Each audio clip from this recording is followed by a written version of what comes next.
Welcome back to Startup Street. LeadSquared is a new age SaaS platform which turned unicorn last year after raising over $153 million. Now, the firm has doubled down on its growth in the US market and is building its presence in the Asia-Pacific region as well.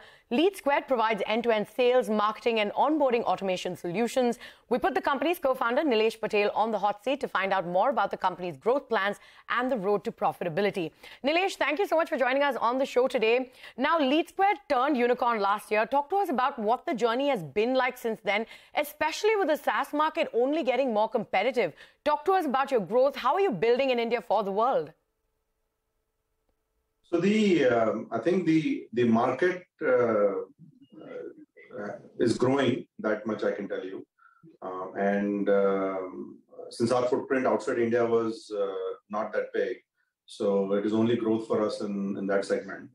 And in India, the economy continues to grow. Some segments have sort of shown less growth versus others, but overall the picture of growth is intact. So overall, the picture of growth is intact, but one of the key focus areas for you has been to expand your ops in India and the US. So talk to us about the demand you're seeing in these markets for your products. Are the needs for both markets different? Will India remain your top priority? So India continues to be a strong growth market for us. So for some time, India will continue to be a dominant in part of the revenue, or rather major part of the revenue. However, it is changing now as we speak. Our demand for our product in the US is steadily increasing, even though it's a large market. So parts of that market where we are focused on likes what we have to offer. And it's very competitive offering there. And it's the same product which we have built for this market works in the outside India market as well, particularly US. All right. And are you working on any new offerings for these geographies? Talk to us about what's in the pipeline. Yeah, so we have been working on some new ideas which are adjacent to what we do, and strengthen some areas where we have been already invested in. Like we have a high quality mobile product offering for field sales, and that continues to drive more demand. We have invested in sales performance product that is seeing some good traction.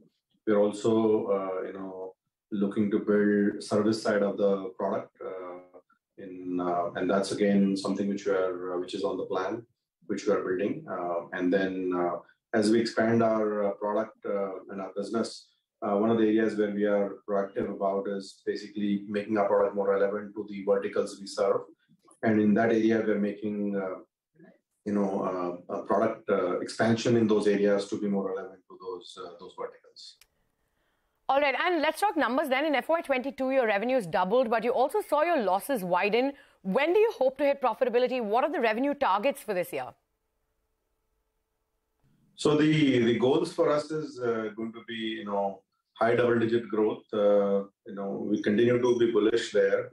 At the same time, we don't want to spend enormous money chasing the growth, and so it has to be a more conservative method to grow, and just be business sensical about how do we get that growth basically. So overall the losses have gone up, but that was also a function of how we chased the growth earlier. But given where we are reasonably well positioned in terms of capital. But at the same time, we are going to be conservative about how we spend that capital, and basically make those choices. Let's just say without being too much growth chaser in terms of mindless spending, any of that sort. So, and traditionally we have been a conservative company in some way, as a company. So we did not spend too much in the past also. So we should continue to do that in the future. All right, and when do you hope to hit profitability? What's that looking like right now? I think a good, given the growth ambitions we have, we should be in a good shape in 18 to 24 months. And talk to us about the kinds of clients you're servicing and how you plan to grow this side of things further. So we've been, our growth in education has been steady. We've just continue to serve that market, not only in India, outside India as well, in the US and other countries. Our adoption of our product in financial services is gaining a very good traction in India, and starting to see some results outside. And our healthcare is another area where our product is getting traction. Outside of that, classic consumer companies, consumer tech companies are finding our product to be relevant in few areas there as well.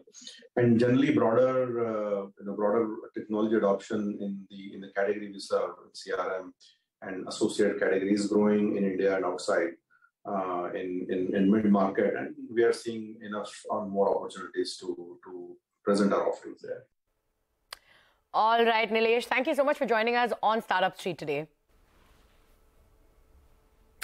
All right, on that note, we've completely run out of time, so it's a wrap on this edition of Startup Street. Thank you for watching, and it's a goodbye from all of us.